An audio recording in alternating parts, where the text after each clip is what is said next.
الله الرحمن الرحيم وعلى الثلاثة الذين خلفوا حتى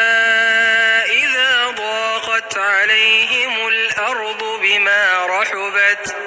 وضاقت عليهم أنفسهم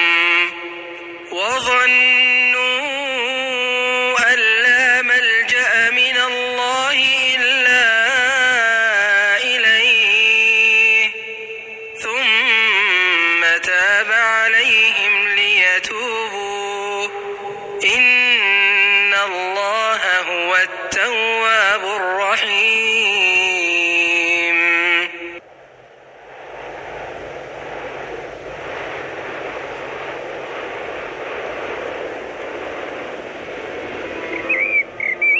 اللهم صل وسلم وبارك على سيدنا محمد